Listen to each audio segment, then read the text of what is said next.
दूर पहाड़ों के बीच एक गांव था। उस गांव का नाम खाती गांव था। वहां के लोग बहुत ही सीधे और सरल थे।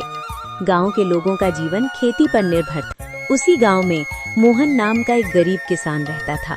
मोहन के परिवार में उसकी बूढ़ी माँ सरस्वती देवी, उसकी पत्नी विमला और उसका 5 साल का बेटा दीपक था। मोहन के पास थोड़ी सी जमीन थी जिसमें वो खेती करके अपने परिवार का पालन पोषण करता था। उगता हुआ सूरज दुनिया के लिए रोशनी लाता है, पर मोहन के लिए ये सिर्फ एक और दिन की जद्दोजहद लेकर आता है। फूस की छत से छनकर आती रोशनी सीधे उसकी बीमार माँ के चेहरे पर पड़ती है। मोहन, आज दीपक को क्या कहूंगी? कल रात उसे बहलाकर सुला दिया था कि सुबह उठते ही गर्मा गर्म खाना मिलेगा।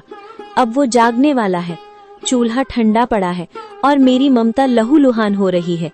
क्या हम इतने बदनसीब हैं कि अपने बच्चे को एक वक्त की रोटी भी नहीं दे सकते?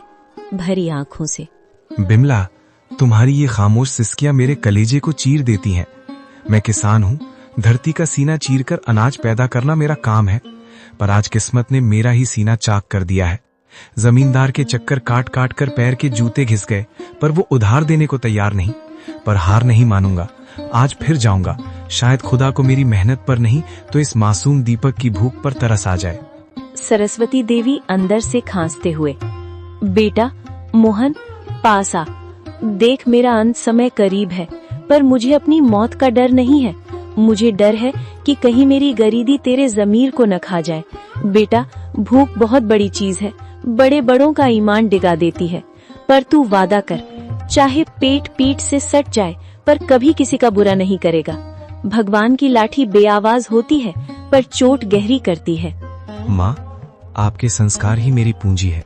मैं खाली हाथ लौट सकता हूँ, पर कलंकित हाथ लेकर इस घर में कदम नहीं रखूंगा। मोहन जमींदार के घर चला जाता है।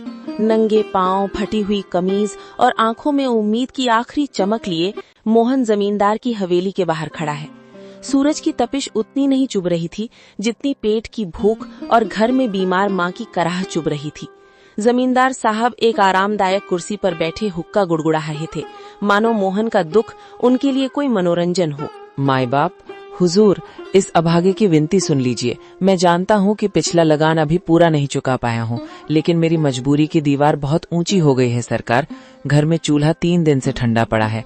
मेरा 5 साल का बेटा दीपक, जो अब तक खेलता कूदता था, आज भूख हमारे निढाल होकर जमीन पर पड़ा है। वो मुझसे रोटी नहीं मांगता सरकार, बस अपनी पथराई आंखों से मुझे देखता है और उसकी वो खामोश नजरें मेरे कलेजे को छलनी कर देती हैं। मोहन, ये हवेली जज्बातों से नहीं, हिसाब किताब से चलती है। तेरी माँ बीमार है, तेरा बेटा भूखा है, इसमें मेरा क्या कसूर? पिछली बार भी तूने यही रोना रोया था। ये धरती प्यासी है तो मैं क्या करूं? मुझे अपनी तिजोरी भरनी है, तेरी गरीबी का बोझ नहीं उठाना। हुजूर, आप तो गांव के अन्नदाता हैं। अगर आप ही हाथ खींच लेंगे तो हम जैसे छोटे किसान कहाँ जाएंगे? मुझे बस थोड़े से आलू और मटर के बीज उधार दे दीजिए। मैं दिन को दिन नहीं समझूंगा, रात को रात नहीं देखूंगा। मैं अपने खून पसीने से उस बंजर जमीन को सींच दूंगा। मैं वादा करता हूँ सरकार, फसल कटते ही सबसे पहले आपका कर्ज चुकाऊंगा। मेरी माँ घुट घुट कर मर रही है, उसे दवा चाहिए। हुजूर, एक बाप होने के नाते मुझ पर तरस खाइए। क्या एक गरीब के बच्चे को जीने का हक नहीं है? हक की बातें मत कर मोहन, हक अमीरों की जागीर होती है। बीज चाहिए, बीज की कीमत लगती है। तेरे पास देने को क्या है? वो 2 बीघा जमीन जो पहले ही गिरवी है। जा, यहाँ से दफा हो जा। अपनी इन भीगी आंखों से मुझे पिघलाने की कोशिश मत कर। जब तक पिछला हिसाब बराबर नहीं होता, तुझे एक दाना भी उधार नहीं मिलेगा। हुजूर, आज आप मुझे यहाँ से खाली हाथ भेज रहे हैं, पर याद रखिएगा, गरीब की आह बहुत गहरी होती है। मैं अपनी मेहनत बेचने आया था, अपनी खुददारी नहीं। अगर खुदा ने चाहा तो मेरी मिट्टी भी सोना उगलेगी। आज आप मेरी गरीबी का मजाक उड़ा रहे हैं, पर वक्त का पहिया घूमेगा हुजूर, वक्त का पहिया जरूर घूमेगा। मोहन अपनी फटी हुई आंखों में आंसू लिए भारी कदमों से हवेली की सीढ़ियां उतर गया।